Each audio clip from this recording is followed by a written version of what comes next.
Very good morning. चलिए हम लोग आज क्लास को आगे कंटिन्यू करते हैं और आज चैप्टर का जो नाम है उसका नाम है 16 महाजनपद।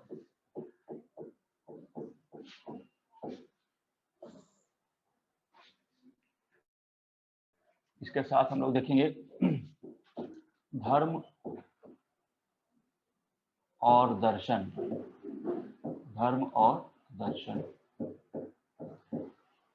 तो ये दोनों का जो समय है इसको समय जो कहा जाता है उसे कहते हैं 6ठी शताब्दी ईसा पूर्व।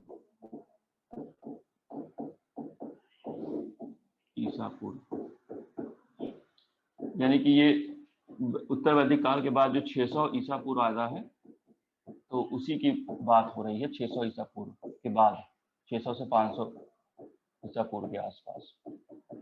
ठीक, तो जैसा कि कल हमने आपको बताया था इसमें दो पार्ट हो जाते हैं 16 महाजनपद में। एक इसका पॉलिटिकल हिस्ट्री होता है और उसके बाद साथ ही जो महात्मा बुद्ध और जैन धर्म है उसकी बात होती है, तो धर्म और दर्शन की बात होती है। तो यहाँ पर क्या होता है कि अभी तक आपने देखा कि ऋग वैदिक काल था। ऋग वैदिक काल एक ग्रामीण संस्कृति थी। उसके बाद उत्तर वैदिक काल आता है। उत्तर वैदिक काल में समाज में परिवर्तन होता है, जाति व्यवस्था आती है, ब्राह्मण क्षत्रिय वैश्य शूद्र में विभाजित हो जाते हैं। और उसमें आपने देखा था कि परिवार का मुखिया जो है पिता होता था और कई परिवार जब मिलते थे तो उसे जो है हमने कहा कि वो ग्राम बनता है या गांव बनता है। ग्रामीण संस्कृति में गांव बनता है और जब कई गांव मिल जाते हैं तब जन बनता है और जब कई जन बन जाते हैं तो जनपद बनता है और जनपद से महाजनपद बनता है। तो ये उसी का डेवलपमेंट आगे दिखाई पड़ता है और ये 16 महाजनपद यानी कि 16 नगर दिखाई पड़ते हैं जो कि सिंधु सभ्यता के पतन के बाद फिर से दोबारा दिखाई पड़ रहा है। ये भारत का दूसरा नगरीकरण है। एक बात तो ये ध्यान रखिएगा, ये भारत का दूसरा नगरीकरण है, सेकंड। ठीक, ये भारत का दूसरा नगरीकरण है। अब यहाँ पर कुछ नगर की चर्चा जैसे कि आपको जानकारी के लिए देते हैं। जैसे इसमें काशी एक नगर है ना, कौशल एक नगर है, काशी, कौशल, अंग, मगध, वज्जी, मल्ल, चेदी, वत्स, कुरु, पांचाल, अस्मक, अवंती, गांधार, कंबोज, गांधार कंबोज, ठीक, और सूरसेन, सूरसेन, मत्स्य। तो ये सब क्या है, यही वो 16 महानगर है, 16 महाजनपद हैं जो अलग अलग आपके उत्तर प्रदेश और बिहार में दिखाई पड़ते हैं। इनका फैलाव जो है उत्तर प्रदेश बिहार में दिखाई पड़ेगा। इसमें से केवल एक अस्मक ऐसा है जो कि दक्षिण भारत में है और ये गोदावरी नदी के किनारे है। गोदावरी नदी के किनारे ये है। बाकी सभी जो है उत्तर प्रदेश और बिहार में ही फैले हुए हैं। तो ये क्वेश्चन बनता है कि कौन सा 16 महाजनपद में ऐसा जनपद है जो कि गोदावरी नदी के किनारे है या दक्षिण भारत में है। यही केवल दक्षिण भारत में है। अच्छा, तो ये 16 महाजनपद थोड़ा सा आप ध्यान रखने का प्रयास करेंगे सब लोग कि कौन कौन से हैं और इनकी चर्चा जो है कैसे हमें पता चलता है। इनकी चर्चा होती है, एक बौद्ध ग्रंथ है, बौद्ध ग्रंथ लिखा गया, उसका नाम है अंगुत्तर निकाय। तो इसकी चर्चा जो है अंगुत्तर निकाय में होती है।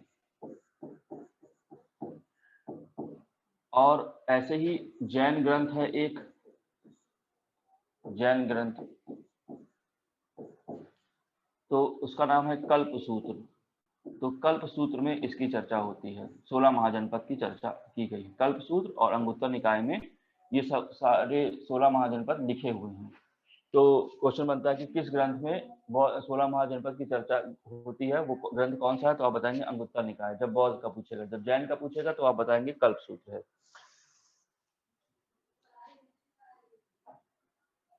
एक भगवती सूत्र है, उसमें भी कुछ चर्चा है, इसलिए उसका भी नाम आप ध्यान रख सकते हैं, भगवती सूत्र। ये भी जैन ग्रंथ है। चलिए अब हम लोग आगे बढ़ते हैं और इन सभी महाजनपद में जो मैंने आपने लिखे थे 16 महाजनपद, इनमें जो है मगध जो है सबसे शक्तिशाली महाजनपद के रूप में उभरा, मगध। और मगध सभी महाजनपद पर आक्रमण करेगा और उनको अपने अंदर मिला लेगा, और जब मगध सब पर आक्रमण करके उसको अपने अंदर मिला लेगा तो मगध भी, क्योंकि महाजनपद है, बाकी सभी महाजनपद हैं, लेकिन मगध के द्वारा सबको जीत लेने के कारण ये मगध जो है मगध साम्राज्य में बदल जाएगा। अब ये मगध साम्राज्य बन जाएगा। तो यहाँ पर इस मगध का महत्व बढ़ जाता है, और यहाँ पर जो पहला वंश आता है उसका नाम है हर्यक वंश। हर्यक वंश, ठीक। ये जो है लगभग 544 ईसा पूर्व से 412 ईसा पूर्व तक आपको दिखाई पड़ेगा, ठीक। तो इस हर्यक वंश का जो पहला राजा है उसका नाम है बिंबिसार, राजा बिंबिसार। तो बिंबिसार के बारे में क्या कहा गया है या क्या जानकारी मिलती है उसको देखते हैं। जो राजा बिंबिसार है, इसको जो है मत्स्य पुराण में इसके कुछ नाम हैं, उसको देख लेते हैं। मत्स्य पुराण में बिंबिसार को क्षेत्रोजस कहा गया है, क्षेत्रोजस। और जैन ग्रंथों में, जैन ग्रंथ इसको श्रोणिक कहते हैं, श्रोणिक। इसका एक नाम श्रोणिक मिलता है। क्वेश्चन आता है श्रोणिक किस राजा का नाम है, उपनाम है, तो आप बताएंगे कि श्रोणिक बिंबिसार का नाम है, तो ये श्रोणिक है। तो दो नाम इसके हो गए, जैन ग्रंथ में के हिसाब से श्रोणिक और मत्स्य पुराण में क्षेत्रोजस। इसे बिंबिसार को कहा गया है। बिंबिसार की खासियत यह है कि बिंबिसार ने अंग राज्य पर आक्रमण किया था और अंग को जीत कर उसको मगध में मिला लिया था, अंग को मगध में मिला लिया था। और अंग का शासक जो है उसने अपने पुत्र अजातशत्रु को नियुक्त किया था। अजातशत्रु यहाँ का शासक बनता है अंग राज्य का। इसने आक्रमण के द्वारा तो जीता ही, लोगों को या महाजनपद को, साथ ही इसने वैवाहिक संबंध स्थापित किए जिससे कि इसकी स्थिति मजबूत हो गई। बिंबिसार ने 2 विवाह किए हैं। एक कौशल देश की राजकुमारी है कौशला देवी, उससे इसका विवाह होता है। तो अब आप समझ सकते हैं कि एक महाजनपद कौशल है, वो भी इसके अंडर में आ गया। और दूसरी, इसने लिच्छवी राजकुमारी से इसने विवाह किया है, लिच्छवी राजकुमारी से, यानी कि लिच्छवियों से इसके वैवाहिक संबंध हुए हैं। तो इस तरीके से लिच्छवी और कौशल का समर्थन प्राप्त हुआ, अंगराज को जीतकर उसने मगध में मिलाया और अजातशत्रु को वहां का शासक नियुक्त किया है। ये इसकी खासियत है। बिंबिसार ने जो है अजातशत्रु को तो शासक बनाया था, लेकिन अजातशत्रु को पितृहंता कहा जाता है। इसने अपने पिता की हत्या कर दी थी और अपने पिता का मर्डर करके यह खुद शासक बन जाता है। तो अजातशत्रु का नाम इसके बाद शासक के रूप में आता है बिंबिसार के बाद। तो बिंबिसार की उपलब्धियां इतनी ही है। अब हम लोग अजातशत्रु के बारे में देखते हैं।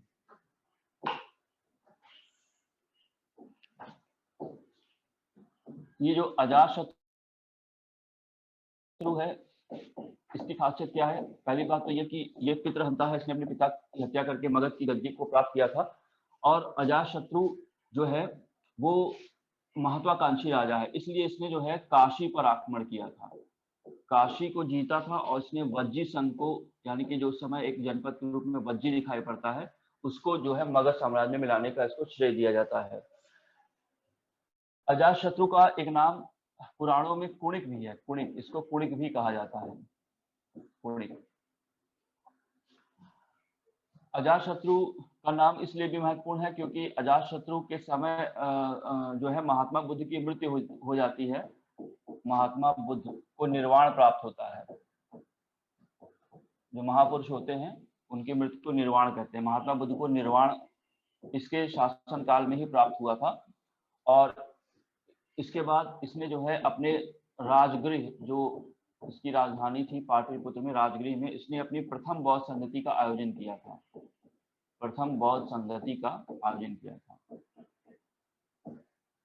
इस संगति की खास बात क्या है? इस संगति की खास बात यह है कि इसमें जो है महात्मा बुद्ध के निर्वाण के बाद उनके उपदेशों का संग्रह किया गया था सुत्त पिटक और विनय पिटक के रूप में।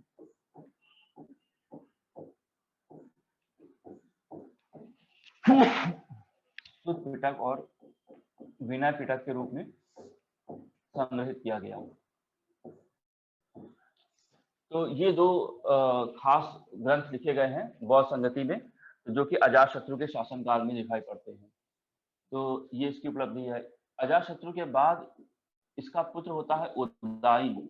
उदाईन जो है वो शासक बनता है, और उदाईन भी अपने पिता की तरह पितृहंता है, यानी कि इसने भी अजातशत्रु का मर्डर किया। जैसे कि अजातशत्रु ने बिंबिसार का मर्डर किया था, वैसे उदाईन ने किया था। अपने पिता की हत्या करके यह भी शासक बन जाता है। उदाईन का नाम इसलिए ध्यान रखना पड़ता है कि उदाईन ने जो है पाटलिपुत्र नगर की स्थापना की है, गंगा और सोन नदी के संगम पर। गंगा और सोन नदी के संगम पर इसने पाटलिपुत्र नगर बसाया है। ठीक। और उदाईन जो है जैन धर्म का अनुयायी था। ये दोनों पिता जो थे बिंबिसार और अजातशत्रु वो बौद्ध धर्म के अनुयायी थे, लेकिन उदाईन जो है ये जैन धर्म का अनुयायी है। ये एक खास बात है। तो इसके बाद उदाईन के बाद हर्यक वंश का एक शासक बनता है जिसका नाम है नागदशक।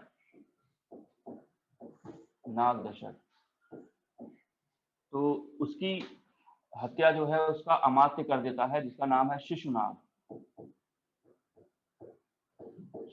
तो शिशुनाग ने हर्यक वंश के शासक नागदशक की हत्या करके शिशुनाग वंश की स्थापना की थी। अब एक नया वंश आ जाएगा शिशुनाग, यानी कि हर्यक वंश का चैप्टर यहाँ पे खत्म हो जाएगा और शिशुनाग उसके बाद का वंश है वो आता है। तो आइए शिशुनाग वंश के बारे में थोड़ा सा देख लेते हैं।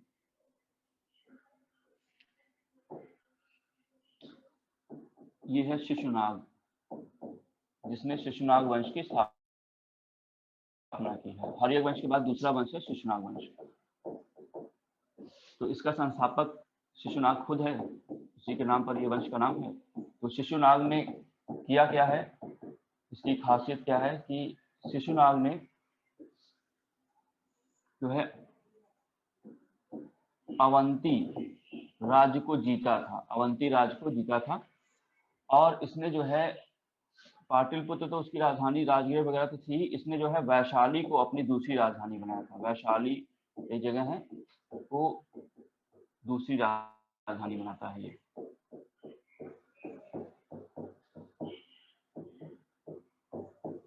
ठीक। और इसने अवंती राज को मगध साम्राज्य में मिलाया हुआ है। शिशुनाग के बाद उसका पुत्र आता है कालाशोक। कालाशोक का नाम इतिहास में क्यों रखा गया है, इसलिए इसने दो काम किए हैं। पहला तो इसने जो है वापस जो है राजगृह को राजधानी बनाया, वैशाली को हटा दिया। और सबसे खास बात यह है कि इसके समय में दूसरी बौद्ध संगति का आयोजन किया गया था। महात्मा बुद्ध की मृत्यु के बाद पहली बौद्ध संगति होती है, फिर दूसरी भी बौद्ध संगति होती है, यानी टोटल 4 संगतियां हुई हैं। तो किसके समय में कौन हुई है वो ध्यान रखना पड़ेगा। अभी हम आपको बता रहे हैं, अभी सारी बौद्ध संगतियां एक साथ पढ़ाएंगे, लेकिन अभी हम आपके सामने कालाशोक के समय में जो हुई दूसरी बौद्ध संगति इसको लिखते हैं। दूसरी बौद्ध संगति का आयोजन होता है, ये 383 ईसा पूर्व के आसपास की बात है। और इस संगति में क्या खास बात है कि बौद्ध धर्म जो है मतभेद थोड़े उत्पन्न हो जाते हैं, इसलिए वह दो भाग में स्थविर और महासांघिक भाग में दिखाई पड़ता है, बढ़ जाता है स्थविर और महासांघिक।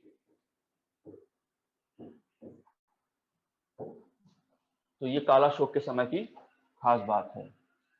अब कालाशोक शिशुनाग वंश का है, और इसके बाद जो वंश दिखाई पड़ता है हमें, यानी कि ये उनका भी समय समाप्त हो जाता है। उसके बाद फिर नंद वंश आता है, और नंद वंश का शासक जो है उसका नाम है महापद्मनंद।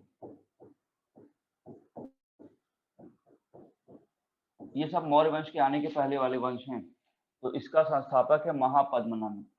इसको शूद्र शासक भी कहा जाता है, और इसकी उपाधि जो है दूसरा परशुराम है। इसने खुद उपाधि ली थी दूसरा परशुराम, यानी कि जैसे कि ये परशुराम ने क्षत्रियों का नाश किया था, वैसे ही ये नंद वंश में जो महापद्मनंद है ये भी क्षत्रियों से बैर रखता था, क्योंकि ये खुद शूद्र शासक था।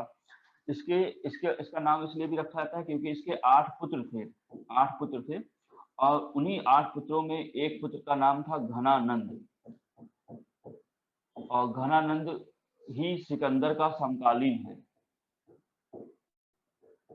और यही वो व्यक्ति है जिसकी हत्या करके चाणक्य जो है चंद्रगुप्त मौर्य की सहायता से मौर्य वंश की स्थापना करते हैं। तो घनानंद महापद्मनंद का ही पुत्र है और ये सिकंदर का समकालीन भी ठहरता है। इसको यूनानी स्रोतों में अग्रमीज भी कहा गया है।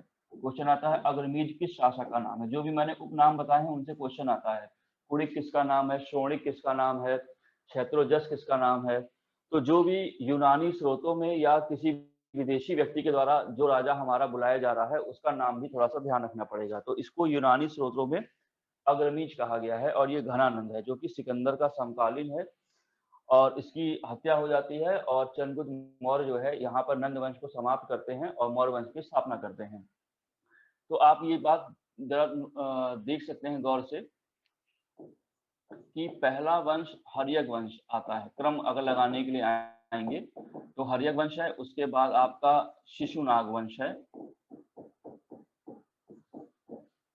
और उसके बाद आपका नंद वंश है और उसके बाद आपका मौर्य वंश है। ठीक है, ये क्रम लगाने के लिए आता है कि कौन पहले है कौन बाद में है। तो ये 1 2 3 4 ऐसे याद रखिएगा, क्योंकि इतिहास में ये पता रखना बहुत जरूरी है कि कौन किसके बाद आया। कभी कभी उल्टा हो जाता है, कोई किसी को पहले कर देता है तो फिर वो चीजें दिक्कत कर जाती हैं। तो अभी तो ये बस शुरुआत है, हर्यक वंश, शिशुनाग वंश, नंद वंश, मौर्य वंश। अभी बहुत सारे वंश आएंगे और कौन किसके समकालीन है, कौन किसके बाद आया है, इसका थोड़ा सा टाइम जोन का ध्यान रखना पड़ता है इतिहास में। ठीक है, तो जैसे कि मैंने आपको एक संकेत किया कि महात्मा बुद्ध जो है वो हर्यक वंश के समय में है, यानी कि वो अजातशत्रु के समकालीन है। ठीक, तो सारी संगतियां उनकी मृत्यु के बाद होती हैं, तो वो किस किस राजा के समय में हुई है वो भी आपको देखना पड़ेगा। जैसे कि पहली तो अजातशत्रु के समय में हो गई क्योंकि महात्मा बुद्ध के समकालीन थे, तो 483 में महात्मा बुद्ध की को निर्वाण प्राप्त हुआ और फिर तुरंत जो है संगति हो जाती है क्योंकि उनके उपदेशों को लिखा जाता है शुद्ध पिटक और विनय पिटक के रूप में। अब उसके बाद फिर कोई कॉन्ट्राडिक्शन आता है, कोई भी मतभेद होता है, तो फिर दूसरी बौद्ध संगति का आयोजन किया जाता है। तो उस समय राजा कौन हो जाता है, कालाशोक हो जाता है, तो वो आयोजित करवा देता है। इसके बाद फिर थोड़े समय के बाद फिर कुछ मतभेद होते हैं, तो तीसरी बौद्ध संगति होती है। तीसरी बौद्ध संगति को अशोक करवाता है, राजा अशोक। तो अशोक महान के समय में वो संगति होती है। इसके बाद फिर चौथी बौद्ध संगति होती है, वो कनिष्क के समय में होती है। तो राजा कौन है उस समय वो थोड़ा सा ध्यान रखना पड़ेगा और वंश कौन किसके बाद आ रहा है क्रम से ये ध्यान रखना पड़ेगा। तो ये मैंने थोड़ा सा पॉलिटिकल हिस्ट्री के रूप में बताया।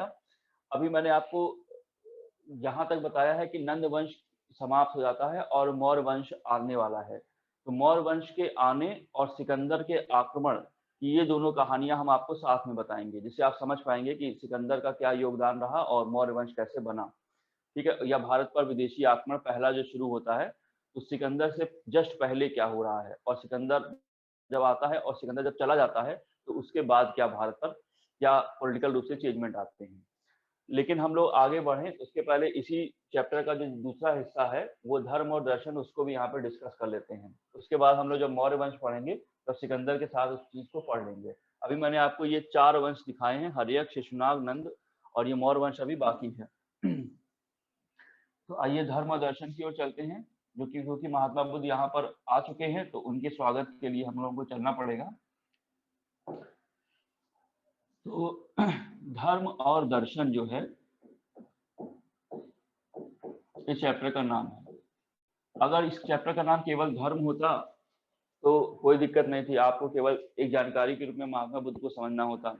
लेकिन इसमें लगा हुआ दर्शन, तो कठिनाई इसकी ये है कि दर्शन को समझना पड़ता है। दर्शन यानी कि वो जो कह रहे हैं उसका क्या मतलब है, उन्होंने किस तरीके से अपना जो उपदेश दिया है वो कैसे उसमें गूढ़ बातें क्या छुपी हुई हैं और किस तरीके से वो दुख को दूर करना चाहते हैं। सुख और दुख के बीच का जो गैप है, निर्वाण क्या होता है, और उसके बाद उनके अनुयायियों ने जो हीनयान और महायान के रूप में दिखाई पड़ते हैं उन्होंने कैसे उसमें चेंजमेंट किया, तो वो सब दर्शन के रूप में आपको दिखाई पड़ेगा।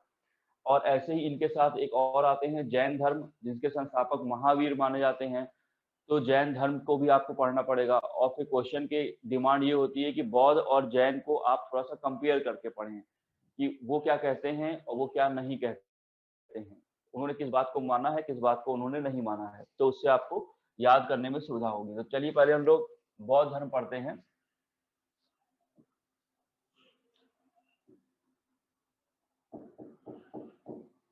धर्म और दर्शन में बौद्ध धर्म।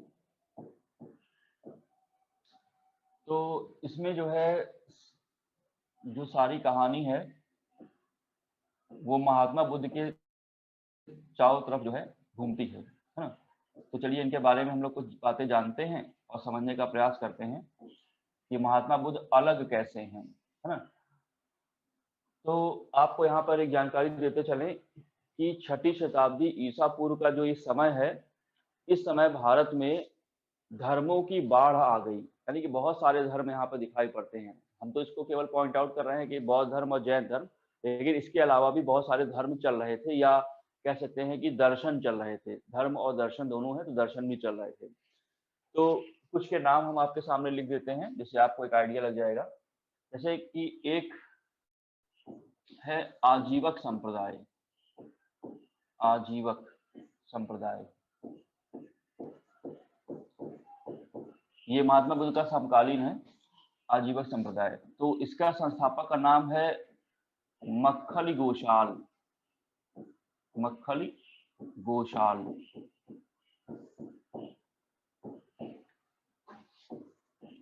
एक है अक्रियावाद, अक्रियावादी। इसके संस्थापक का नाम है पूरन कश्यप। पूरन कश्यप। एक है भौतिकवादी।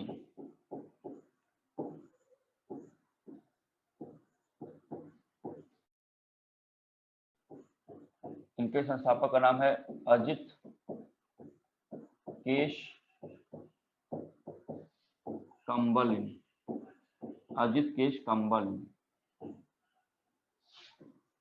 एक है संदेहवाद। अब ये इनके समकालीन है, इसलिए इनको थोड़ा सा जानकारी के रूप में रखिए। ये उनके साथ में तो संदेहवाद, संदेहवाद। इसके संस्थापक हैं संजय वेलपुत्र। ठीक।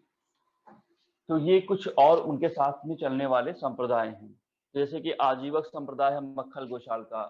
ठीक है। तो आजीवक संप्रदाय क्या कहता है कि वो पाप पुण्य को नहीं मानता है ना। वो कहता है कि जो कुछ पहले से है वो सब कुछ पहले से निश्चित है, इसलिए पाप पुण्य की चिंता नहीं करनी चाहिए, सबको अपना कर्म करना चाहिए, जो भी होगा देखा जाएगा। अक्रियावाद पूरन कश्यप का है, वो कहते हैं कि कुछ भी करने की जरूरत नहीं है, सब कुछ पहले से जो निर्धारित है, नियति में लिखा हुआ है, वो पहले से होकर रहेगा, इसलिए आपको कुछ करने की जरूरत नहीं है।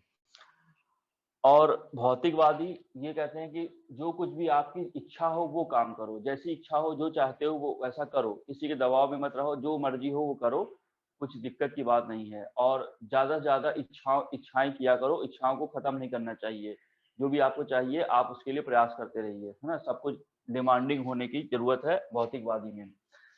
और संदेहवाद, ये हर चीज में संदेह रखते थे कि ये ऐसा है, ऐसा नहीं है, आत्मा है, नहीं भी है, हो भी सकती है, जन्म होता है, पुनर्जन्म होता है, नहीं भी हो सकता है, हो भी सकता है, ऐसा उनका संदेहवाद था। तो ये सब सभी धर्म के लोग आकर स्थापित हो चुके थे 6ठी शताब्दी ईसा पूर्व में। ऐसा क्यों हुआ, एक ही साथ इतने धर्मों की बाढ़ क्यों आ गई? ऐसा इसलिए हुआ, इसके पीछे अगर हम जांच पड़ताल करें तो पता ही चलता है कि जो 6ठी शताब्दी ईसा पूर्व है, ये वो समय था जिस समय तक मनुष्य ने लोहे की सहायता से साम्राज्य का थोड़ा सा विस्तार कर लिया था, मतलब कि भूमि को उसने, जंगलों को काट लिया था और कल्टीवेशन कर लिया था, यानी कि कृषि अच्छी कर ली थी। और इसी समय धान की खेती भी आ चुकी थी, तो धान के सहायता से उन्होंने बहुत सारा चावल का उत्पादन किया। और चावल खाने के बाद, यानी कि भरपेट भोजन करने के बाद, कृषि अच्छी होने के बाद भरपेट भोजन जब व्यक्ति कर लेता है, तब उसके मन में आता है चिंतन। जब तक आपका पेट खाली है तब तक आप चिंतन नहीं करते हो, जब पेट भर जाता है तब आप चिंतन करते हो, ये सुख क्या होता है, दुख क्या होता है, उसकी तुलना अपने से करते हो, वो ज्यादा सुखी है, मैं दुखी क्यों हूँ। तो ऐसी बातें लोगों के मन में आने लगी, क्योंकि पेट भर चुका था, एक्स्ट्रा भी प्रोडक्शन हो चुका था, तो अब जो है चिंतन आने लगा। तो जब चिंतन आने लगा मानव के मस्तिष्क में, तब उसको ये लगा, फाइनल रिजल्ट पर वो ये पहुंचा कि संसार में बहुत दुख है और मैं बहुत दुखी हूँ। तो बहुत ज्यादा उसको परेशानी होने लगी। तो अब इस दुख को दूर कैसे किया जाए, इसके लिए अलग अलग संप्रदाय आते हैं, वो अलग अलग बातें आपको बताते हैं। जब अलग अलग बातें बताई गई तो सब लोग इनके पास पहुंच गए कि हाँ भाई बताओ भाई क्या आप कहते हैं। तो उन्होंने कहा कि आजीवक संप्रदाय अपनी बात कह रहा है, अक्रियावाद कहता है कुछ काम मत करो, ये कहते हैं कि खूब सारी जो भी इच्छाएं वो पूरी करो, जब तुम्हारी इच्छाएं पूरी हो जाएंगी तो तुम सुखी हो जाओगे, ऐसा ये बोलते हैं। तो अलग अलग लोगों ने अलग अलग बातें करी। तो अब महात्मा बुद्ध अलग कैसे हैं इनसे? तो बात ये थी कि ये जो भी लोग आए, इन्होंने जो भी बात की उसमें उन्होंने ये तो बताया कि संसार में दुख है, यानी कि लोग चिंता करते थे तो इस बात को वो सहमति जताई कि हाँ दुख है, लेकिन ये लोग दुख को दूर करने का उपाय नहीं बता पाए। अब आप कह रहे हैं कि सारी इच्छाएं पूरी करो, सब कुछ करो, लेकिन क्या इच्छा पूरी होती है? इच्छा जब पूरी नहीं होती है तो व्यक्ति और दुखी हो जाता है। तो सबने जो है अपनी अपनी दुकानें खोल रखी थी, है ना, और हर व्यक्ति कहीं ना कहीं जा रहा है, सबकी अपनी अपनी ऑडियंस है। तो ये बताते हैं कि संसार में बहुत दुख है। तो उस व्यक्ति को लगा कि हाँ चलो ये बात तो सही है, हमको भी ऐसा ही लगता है। तो चलो बहुत दिनों तक इनके आश्रम में रहे लेकिन कुछ फायदा नहीं हुआ, क्योंकि ये बता नहीं पा रहे हैं कि आगे क्या करना है। तो उन्होंने अपनी दुकान बदल दी, यहाँ पे पहुंचे तो इन्होंने बताया कि देखो भाई, दुख ही नहीं है, दुख समुदाय है, यानी कि दुख में संसार डूबा पड़ा है। तो जब संसार डूबा पड़ा है तो ये व्यक्ति जब गया तो उसने कहा कि हाँ भाई हम भी डूबे पड़े हैं। तो ये और रोने लगा कि हाँ दुख समुदाय है और हम बहुत दुखी हैं, लेकिन फिर भी इसको ये पता नहीं चल रहा है कि कैसे इसको दुख को दूर किया जाए। तो कुछ समय यहाँ पर रहा, फिर इसने दुकान को बदल दिया और फिर यहाँ पर आ गया। तो यहाँ पर उसको पता चला कि एक बाबा जी मिले, उन्होंने कहा कि भैया ऐसा है कि दुख को रोका जा सकता है। इन्होंने एक बात ये बोल दी कि दुख को रोका जा सकता है, दुख निरोध है। तो इसको थोड़ी सी आशा बंधे की ये कुछ बताएंगे। फिर उन्होंने पूछा कि हम कई समय तक आपके यहाँ रहे, आपने ये नहीं बताया कि दुख को कैसे रोका जा सकता है। तो उसने कहा कि बस भैया हम यही जानते हैं कि दुख को रोका जा सकता है, लेकिन कैसे ये हमारे पास दवाई नहीं है, तुम फिर कहीं और जाओ। तब यहाँ पर महात्मा बुद्ध आते हैं और वो बताते हैं कि दुख को कैसे रोका जा सकता है। तो दुख निरोध गामनी प्रतिपदा इन्होंने बताई। गामनी प्रतिपदा दुख को दूर करने का रास्ता, प्रतिपदा मतलब रास्ता। तो ये चीज जब उन्होंने बताई महात्मा बुद्ध ने, तब वो सुपर हिट हो गए, क्योंकि सबने जो है केवल दुख की बातें की थी लेकिन दुख को दूर करने का रास्ता उपाय नहीं बताया था। और महात्मा बुद्ध ने इस बात को पकड़ लिया और बताया कि दुख को दूर करने का रास्ता क्या है। तो इसलिए ये सभी धर्मों से बिल्कुल अलग हो जाते हैं और सारे लोग इनके पास चले जाते हैं और कहते हैं बुद्धम शरणम गच्छामि, संघम शरणम गच्छामि। तो ये रास्ता क्या है इसकी भी जांच पड़ताल की जाएगी और इनका दर्शन क्या है उसकी जांच पड़ताल की जाएगी। एक बात तो ये थी, क्योंकि इनके पास दुख को दूर करने का रास्ता था, इसलिए ये इन सभी संप्रदाय से अलग हैं या सबसे ज्यादा प्रचलित हुए या प्रसिद्ध हुए। दूसरी बात कि सभी संप्रदाय जितने भी थे, सब में कोई ना कोई रिस्ट्रिक्शन लगा हुआ था कि भाई कोई कहता था कि हमारे आश्रम में दास नहीं आ सकते हैं, कोई कहता था हमारे यहाँ शूद्र नहीं आएगा, कोई कहता था जिसने चोरी की है वो नहीं आएगा, कोई कहता था स्त्रियां नहीं आ सकती हैं। तो बहुत सारे रिस्ट्रिक्शन लगाए थे, तो लोगों को बड़ी दिक्कत होती थी। अब महात्मा बुद्ध ने कहा कि कोई बंधन नहीं है, हमारी सेवा जो है 24 घंटे है और हर कोई आ सकता है। तो सब लोगों ने हाथों हाथ महात्मा बुद्ध को लिया और बौद्ध धर्म की शरण में चले गए, क्योंकि ये कोई रिस्ट्रिक्शन नहीं लगा रहे हैं, तो सबके लिए उन्होंने दरवाजे खोल रखे हैं। तो ये मैंने ये अंतर बताया कि क्यों महात्मा बुद्ध अलग हैं औरों से और उनके समकालीन कौन कौन धर्म हैं। ठीक। अच्छा, अब दूसरी बात कि जैसे कि अक्रियावाद है ना, तो ये कुछ भी करने के लिए नहीं कहता है। भौतिकवाद जो है वो केवल डिमांड पैदा करने की बात करता है, यानी कि ये वैसी बातें कर रहे हैं कि जो कि समाज में अभी रिलेवेंट नहीं है, समाज की अभी मांग नहीं है, समय के हिसाब से ये रिलेवेंट नहीं है। क्योंकि समय की मांग ये थी कि अधिक से अधिक कृषि की जाए, साम्राज्य का विस्तार किया जाए, क्योंकि अभी अभी तो नए नए राजा बने हैं, साम्राज्य का विस्तार करना अभी चालू हुआ ही है। और दूसरी बात थी कृषि को और आगे कैसे अच्छी की जाए उसकी बात करते थे। तो महात्मा बुद्ध ने कृषि के संबंध में कहा कि हाँ कल्टीवेशन होना चाहिए। तो समय के अनुसार बात की, जिसके कारण लोगों ने इनको पसंद किया, इनको राजकीय आश्रय भी राजा का मिला। जिस धर्म को राजा का आश्रय मिलता है वो धर्म ज्यादा चलता है और लंबे समय तक चलता है। इस समय आज भी आप देखिए कि बुद्ध बुद्ध का बौद्ध धर्म जो है आज भी कहीं ना कहीं चाइना में आपको, इंडोनेशिया में, कंबोडिया में, नेपाल में दिखाई पड़ जाएगा। लेकिन अभी इन सब का नाम लेंगे तो आपको ये सब दिखाई नहीं पड़ेंगे, क्योंकि ये समय की डिमांड को पूरा नहीं कर सके, है ना। और ये समय के हिसाब से चले, यानी कि इन्होंने ऐसी बातें की जो समय या समाज की उस समय मांग थी। तो चलिए अब हम लोग आगे बढ़ते हैं और महात्मा बुद्ध के बारे में कुछ चीजों को हम लोग देखते हैं।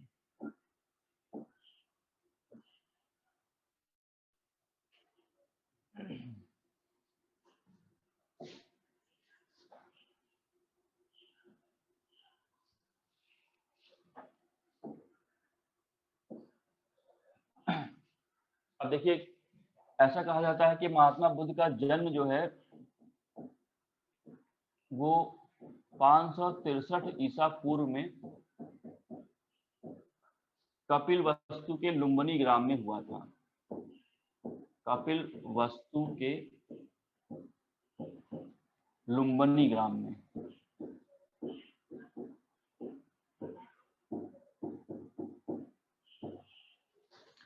कपिल वस्तु के लुम्बिनी ग्राम में हुआ था। और ये कहा जाता है कि इनके पिता का नाम जो है शुद्धोदन था।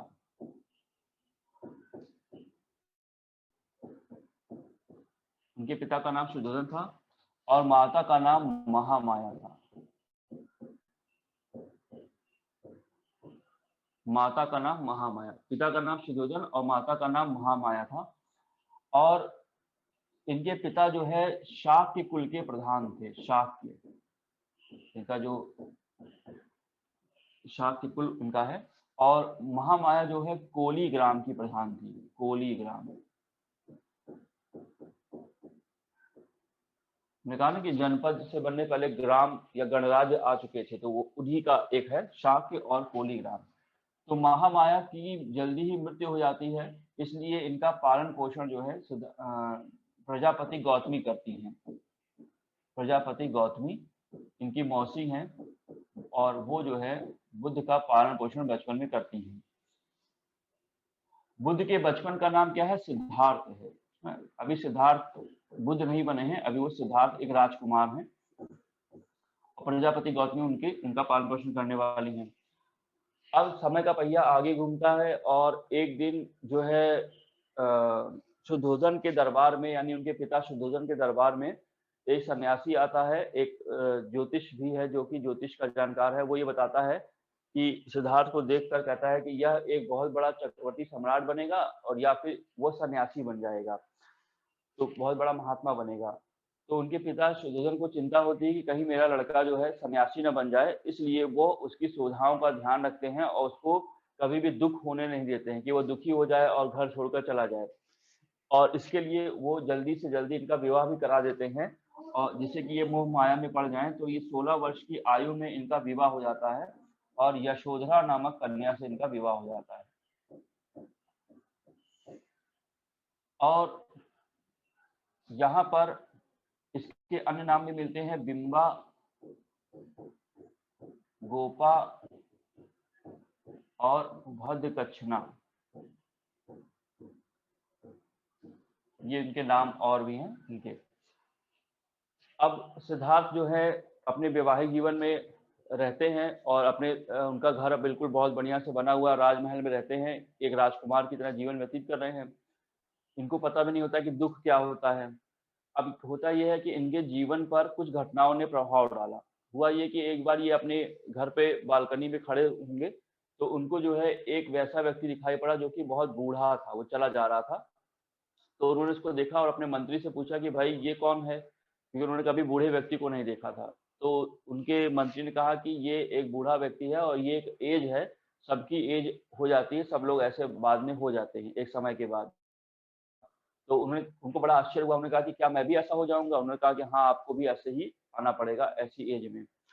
तो उनको बड़ा ही आश्चर्य हुआ। थोड़े समय के बाद, फिर कुछ दिन के बाद, वो अपने घर पर देखते हैं, रास्ते में सड़क पर दिखाई पड़ता है उनको कि एक व्यक्ति ऐसा है जो बीमार है।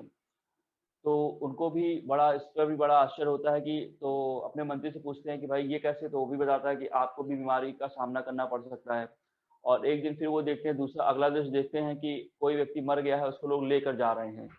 तो उसने कहा कि मंत्री ने कहा कि सबका अंत ऐसा ही होता है और सबको एक दिन यहाँ से जाना पड़ता है। सिद्धार्थ बड़े दुखी हो गए। उन्होंने कहा कि ऐसे जीवन से क्या फायदा कि सब कुछ जो है यहाँ पर दुख भी होता है और बूढ़ा भी होना पड़ता है, बीमारी भी आती है, मरना भी पड़ता है। फिर एक दिन उन्होंने देखा कि एक सन्यासी जा रहा है जो कि बड़ा ही प्रसन्न मुद्रा में हंसता गाता हुआ चला जा रहा है। तो अपने मंत्री से पूछा कि ये भला कौन है? तो उनके मंत्री ने कहा कि ये सन्यासी है, सन्यासी ऐसे ही होते हैं, हमेशा प्रसन्न रहते हैं, उनको मोह माया से कोई लगाव नहीं होता है। जितनी आप माया में पड़ोगे, जितनी ज्यादा आप इच्छाएं करोगे, आपको दुख होता है और ये बिल्कुल दुख से मुक्त होता है।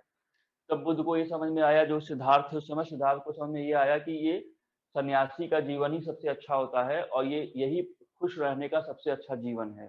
तो इस बात का विचार करके वो गृह त्याग करना चाहते हैं। तो वो उन्होंने अपना गृह त्याग किया है 29 वर्ष की आयु में। 29 वर्ष की आयु में वह गृह त्याग कर देते हैं। तो बौद्ध धर्म में इस गृह त्याग को महाभिनिष्क्रमण कहा गया है। महाभिनिष्क्रमण, महाभिनिष्क्रमण गृह त्याग को ये करते हैं 29 वर्ष की आयु में। क्वेश्चन आता है कितने वर्ष की आयु में गृह त्याग किया? और वो जंगल में जाते हैं और अपने उनके साथ उनका घोड़ा एक होता है कंथक, और उनका मंत्री होता है छन्न।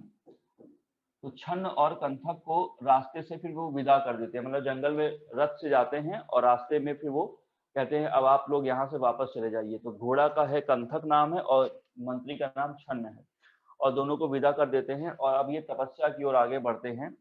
जब ये आगे बढ़ते हैं तो सबसे पहले ये वैशाली पहुंचते हैं और वैशाली में एक अलार कलाम एक व्यक्ति है, अलार कलाम, ये सांख्य दर्शन का आचार्य है। तो इससे ये शिक्षा प्राप्त करना चाहते हैं, तो सांख्य दर्शन के करीब आते हैं और अलार कलाम से शिक्षा प्राप्त करते हैं।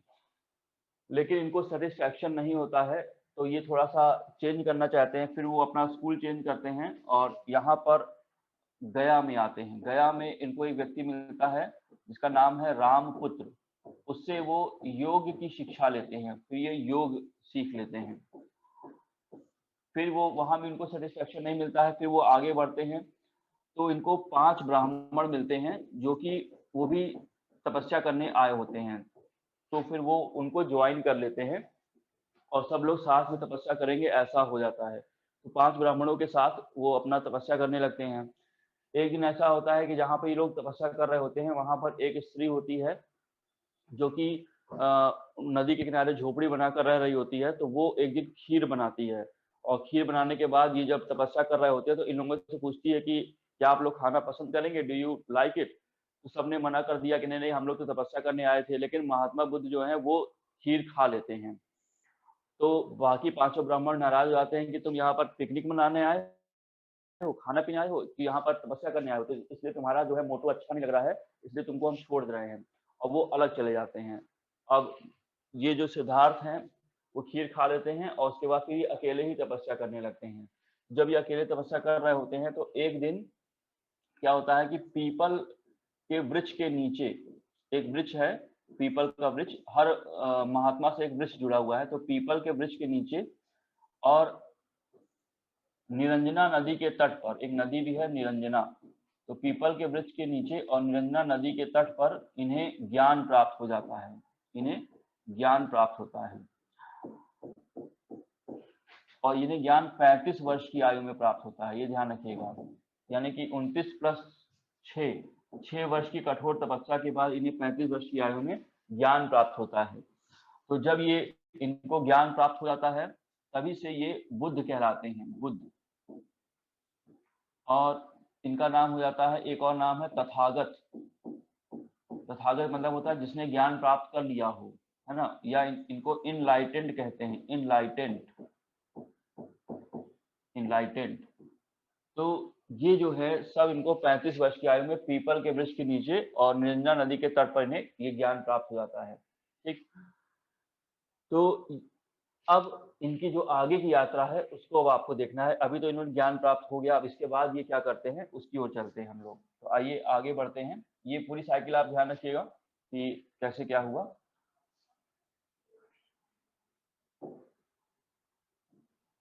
आइए अब ज्ञान प्राप्त करने के बाद क्या घटनाएं होती हैं उसको हम लोग देखते हैं।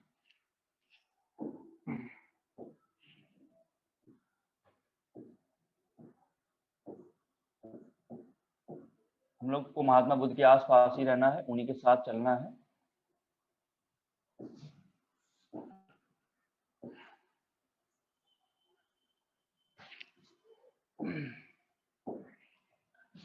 तो इन्हें देखिए ज्ञान प्राप्त हो रहा है, जो जगह थी उसे जो है कहते हैं बोध गया।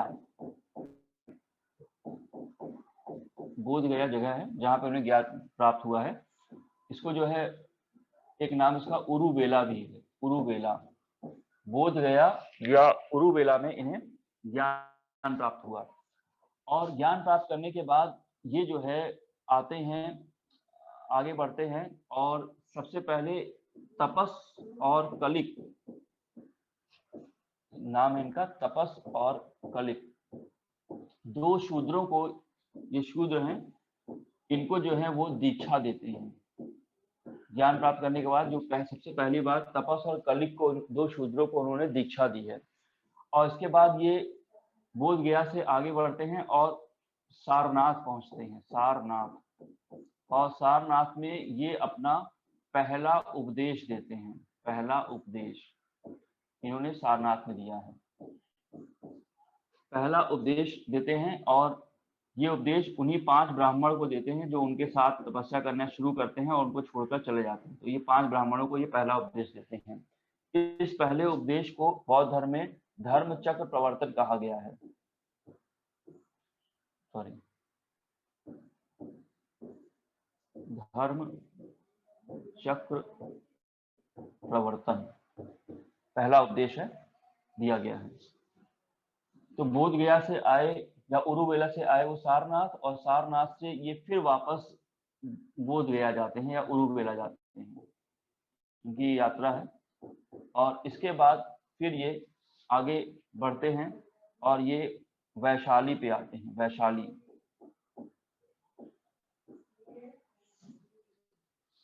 और राजगृह, ठीक। तो इनके जीवन में राजगृह में क्या होता है कि यहाँ पर राजा बिंबिसार जो है उस समय था, तो वो स्वयं उनका स्वागत करने के लिए आता है। बिंबिसार, अभी हमने आपको बताया था बिंबिसार राजा है, तो इनका स्वागत करने के लिए आता है और इनको जो है एक विहार दान में देता है जिसका नाम है वेणुवन विहार। वेणुवन विहार बुद्ध को जो है दान में देता है। विहार का मतलब ये जहाँ पर बौद्ध भिक्षु जो है जाते थे और कहीं पर अगर उनको आराम करना है, रेस्ट करना है, तो वहां पर रुककर वो आराम कर सकते थे। तो वेणुवन विहार जो है बिंबिसार के द्वारा दिया गया है। ये राजगृह में ये बात हुई है। और वैशाली में क्या होता है, वैशाली में ये अपनी पत्नी और पुत्र राहुल को जो है बौद्ध धर्म में दीक्षित करते हैं। और यहाँ पर एक नगर वधु है जिसका नाम है आम्रपाली, वो इनकी शिष्या बन जाती है और इनको जो है आम्रवन विहार दान में देती है, आम्रवन विहार दान में देती है, ठीक। वैशाली में ऐसा होता है। और फिर ये कौशल जाते हैं, कौशल, कौशल देश की राजधानी का नाम ध्यान रखिएगा, इसकी राजधानी है श्रावस्ती। अगर कभी कभी कौशल नाम नहीं आता है तो श्रावस्ती के नाम से कौशल पूछाता है। तो यहाँ का जो राजा है इसका नाम है प्रसेनजीत। प्रसेनजीत, प्रसेनजीत जो है इनको पूर्वाराम विहार दान में देता है। प्रसेनजीत ने पूर्वाराम विहार दान में दिया है, पूर्वाराम विहार। बुद्ध कौशल का महत्वपूर्ण कारण क्या है कौशल आने का, कि कौशल वो जगह है जहां पर बुद्ध ने सबसे अधिक अपने वर्षा काल व्यतीत किए हैं। वर्षा काल का मतलब ये कि जब भी वर्षा होती है तो वो वहां पर रुक जाते थे। तो एक क्वेश्चन तो ये बनता है कि सबसे ज्यादा वर्षा काल बुद्ध ने कहाँ पे बिताए हैं, तो आप बताएंगे कौशल, या ऑप्शन रहेगा श्रावस्ती, तो श्रावस्ती बताएंगे। अब इसी क्वेश्चन को बदल कर पूछा जाता है कि बुद्ध ने अपना सबसे ज्यादा अधिक उपदेश कहाँ पर दिया है, तो भी उसका आंसर कौशल रहेगा या श्रावस्ती रहेगा, क्योंकि जो व्यक्ति जहां पर रुकेगा सबसे ज्यादा वहीं पर सबसे ज्यादा उपदेश भी देगा। तो सबसे ज्यादा वर्षा काल यहीं पर बिताए हैं तो सबसे ज्यादा उपदेश भी इन्होंने यहीं पर दिए हैं। पहला उपदेश आएगा तो आप सारनाथ बताएंगे, सबसे ज्यादा उपदेश आएगा तो कौशल की राजधानी श्रावस्ती बताएंगे। वहां का राजा कौन है, प्रसेनजीत है। कौन सा विहार दान में दिया है, पूर्वाराम विहार दान में दिया है, ठीक। और यहाँ ध्यान रखिएगा कि इनका एक शिष्य है जिसका नाम है आनंद। तो आनंद के कहने पर ही बुद्ध ने जो है बौद्ध धर्म में स्त्रियों को प्रवेश दिया। वो पहले स्त्रियों को प्रवेश देने से मना कर रहे थे, लेकिन बाद में उन्होंने दे दिया था। और पहली स्त्री जो है इनकी मौसी बनती है प्रजापति गौतमी। गौतमी को उन्होंने प्रवेश दिया था। ठीक, तो इस तरीके से इन्होंने बुद्ध में महात्मा बुद्ध ने स्त्रियों को भी प्रवेश दिया और प्रजापति गौतमी इनकी पहली जो है दीक्षित होने वाली बौद्ध धर्म में महिला बनती है। अच्छा, अब आगे बढ़ते हैं। अब हम थोड़े से इनके दर्शन के बारे में कुछ आपको बताते हैं। ये इनके लाइफ साइकिल में जो चीजें हैं, अभी और भी लाइफ साइकिल की बात बताएंगे, पहले थोड़ी सी आगे और इनके दर्शन की बात कर लेते हैं।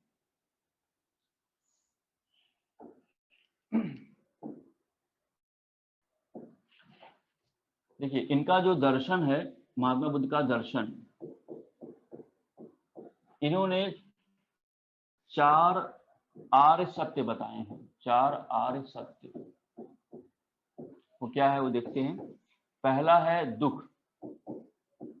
इन्होंने बताया कि संसार में दुख है, जैसा कि सभी बताते थे, इन्होंने भी ये बात बताई संसार में दुख है। दूसरा इन्होंने बताया कि दुख निरोध, दुख समुदाय, यानी कि संसार दुख में डूबा पड़ा है, दुख समुदाय, चारों तरफ दुखी दुख है। तीसरा दुख निरोध, यानी कि दुख को दूर किया जा सकता है, दुख निरोध, जैसा कि सभी बताते थे। अब ये जो चौथी अलग बात बताई वही है खास बात कि दुख निरोध गामिनी प्रतिपदा, दुख निरोध गामिनी प्रतिपदा, यानी कि दुख को दूर किया जा सकता है वो रास्ता। तो दुख, इस रास्ते पर अगर आप चलेंगे तो दुख दूर हो जाएगा। तो रास्ता क्या है? तो उस रास्ते को उन्होंने कहा है अष्टांगिक मार्ग। अष्टांगिक मार्ग, 8 रास्ते हैं जिस पर अगर कोई व्यक्ति चले तो दुख को दूर किया जा सकता है। वो अष्टांगिक मार्ग क्या है वो देखिए। उन्होंने एक शब्द का प्रयोग किया है सम्यक। सम्यक, सम्यक मतलब होता है कंप्लीट, अच्छी तरीके से, सम्यक। तो उन्होंने सम्यक में क्या बताया है कि सम्यक दृष्टि, सम्यक संकल्प, सम्यक वाणी, सम्यक कर्मांत, सम्यक आजीव, सम्यक स्मृति, सम्यक समाधि, सम्यक व्यायाम। तो ऐसे उन्होंने अपना 8 रास्ता बताया है कि जो व्यक्ति इन सारी चीजों को अच्छी तरीके से कर लेता है, कंप्लीट तरीके से, तो वो दुख को दूर कर सकता है, ये रास्ता है। और उन्होंने कुछ बातें ऐसी बताई हैं, जैसे कि उन्होंने कहा है कि बौद्ध धर्म के अनुसार क्या है कि यह ईश्वर को नहीं मानता है, यह अनीश्वरवादी है। बौद्ध धर्म क्या है? अनीश्वरवादी, ईश्वर को वो नहीं मानता। ये बात ध्यान रखिएगा। क्वेश्चन आता है कि यह कथन सत्य है कि वह ईश्वर को नहीं मानता है, तो आप बताएंगे हाँ ये बात सही है। बौद्ध दर्शन जो है अनात्मवादी है, वह आत्मा को भी नहीं मानता है, अनात्मवादी, आत्मा को नहीं मानता है।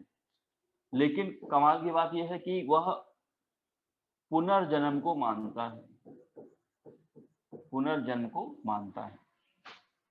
अनात्मवादी है लेकिन पुनर्जन्म को मानता है। तब लोगों ने कहा कि भैया जब तुम आत्मा को नहीं मानते हो तो अगले जन्म में क्या जाता है, पुनर्जन्म में कैसे कोई व्यक्ति जन्म लेता है जब आत्मा है ही नहीं तुम्हारे दर्शन में? तो वो कहते हैं कि अगले जन्म में व्यक्ति का कर्म जाता है, कर्म चिपका रहता है और इसलिए वो चला जाता है अगले जन्म में। तो पुनर्जन्म होगा तब जब आपका कर्म आपके साथ चिपका रहेगा, अच्छे कर्म या बुरे कर्म, है ना। अच्छे लोग कहते हैं कि अच्छा कर्म किया हमने तो हमें स्वर्ग मिलेगा, बुरा कर्म किया तो नरक मिलेगा। ऐसा नहीं है। दर्शन के हिसाब से क्या है कि अच्छा कर्म जो है वो सोने की जंजीर है और बुरा कर्म क्या है वो लोहे की जंजीर है। यानी कि अगर आपने बुरा कर्म किया है तो आपको उसका बुरा परिणाम लेने के लिए आना पड़ेगा, अच्छा कर्म किया है तो भी आपको अच्छा परिणाम लेने के लिए आना पड़ेगा। ऐसा नहीं कि उसको स्वर्ग में रखा जाएगा हिसाब किताब, नहीं। आपने यहाँ पे किया है तो चाहे अच्छा किया है तो भी आपको आना पड़ेगा।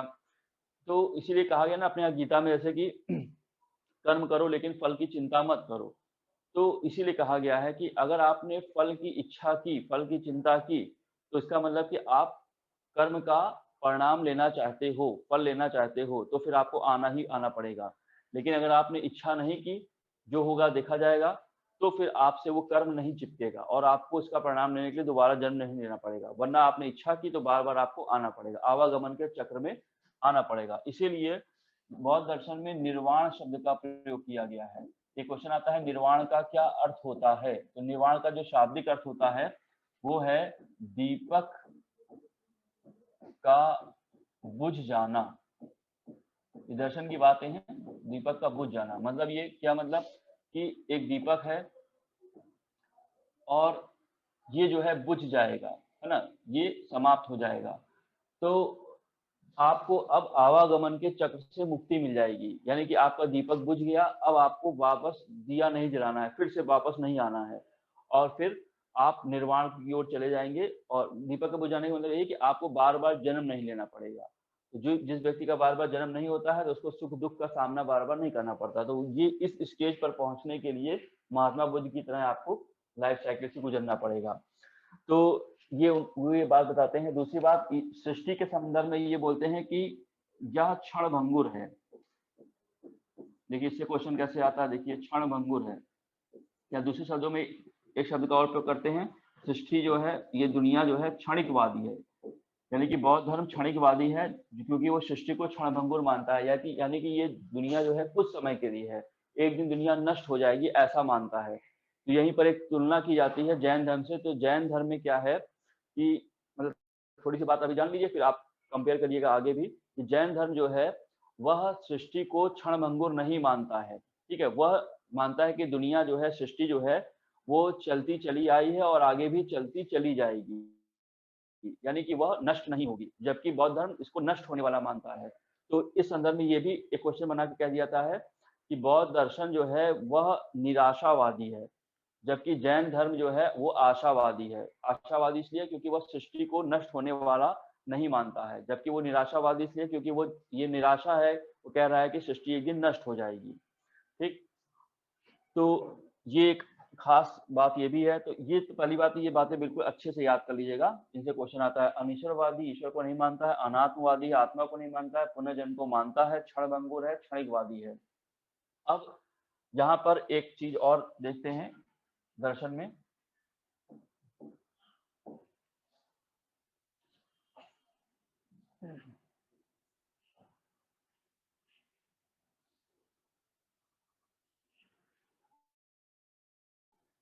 इनका एक सिद्धांत और है जिसे कहते हैं प्रतीत समुत्पादवाद। प्रतीत, इसको तोड़ लेते हैं, प्रतीत समुत्पादवाद।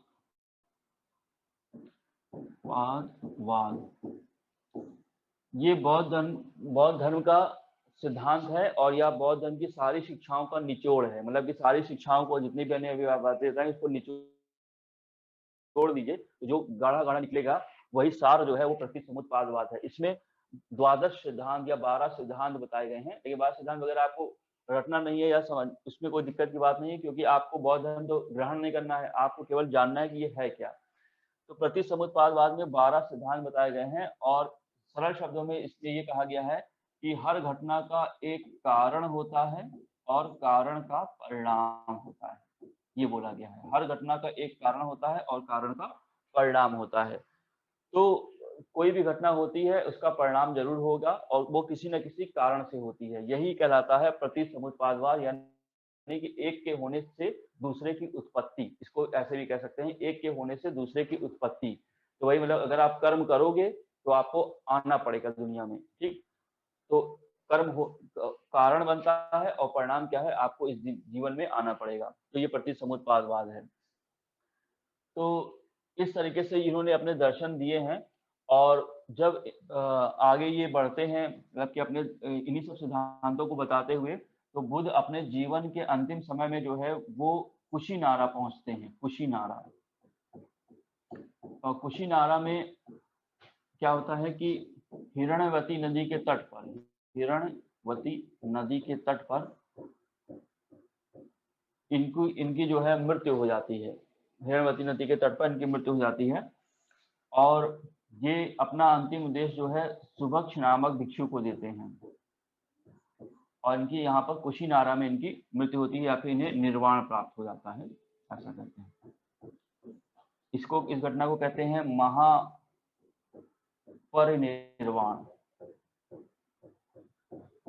तो ये ध्यान रखिएगा, घर छोड़ने को कहते हैं महाभिनिष्क्रमण, ठीक, और पहले उपदेश को कहते हैं धर्म चक्र प्रवर्तन, और इनके निर्वाण को कहते हैं महापरिनिर्वाण, जो कि होता है 483 ईसा पूर्व में। जन्म होता है आपका 563 ईसा पूर्व में और मृत्यु होती है 483 ईसा पूर्व में। और इनके मृत्यु के बाद तुरंत जो है क्या होता है कि उस समय राजा था अजातशत्रु, तो अजातशत्रु ने इनकी मृत्यु के बाद जो है पहली बौद्ध संगति का आयोजन किया था। पहली बौद्ध संगति बुलाई जाती है और ये बुलाई जाती है राजगृह में, और राजगृह में पहली बौद्ध संगति का आयोजन होता है, जहां पर क्या होता है कि सुत पिटक और विनय पिटक की रचना की जाती है। सुत और विनय पिटक इनकी रचना की जाती है, यानी कि बहुत महात्मा बुद्ध के उपदेशों को लिख लिया जाता है कि कोई दिक्कत ना आने पाए। उन्होंने जितनी बातें कही सबको लिखकर एक ग्रंथ का नाम दिया जाता है। ये ध्यान रखिएगा कि सुत पिटक जो है उसे बौद्ध धर्म का इंसाइक्लोपीडिया कहते हैं। बौद्ध धर्म का इंसाइक्लोपीडिया है सुत पिटक, जबकि विनय पिटक जो है वो बौद्ध धर्म का कॉन्स्टिट्यूशन है, यानी कि उसका संविधान है। तो बौद्ध धर्म का संविधान कौन है? विनय पिटक, और इंसाइक्लोपीडिया कौन है? सुत पिटक है, ठीक। अभी इसमें बहुत सारे परिवर्तन अभी और होने वाले हैं, और ये हीनयान महायान में बढ़ जाएगा। वो कैसे क्या होगा, किस राजा के समय में होगा, तो उनके सिद्धांत क्या है, वो सब हम लोग देखेंगे, ठीक है। वो नेक्स्ट क्लास में हम लोग आगे कंटिन्यू करेंगे। पर इसकी बातों को आप अच्छे से याद करने का प्रयास करिए, ठीक है। Okay, thank you.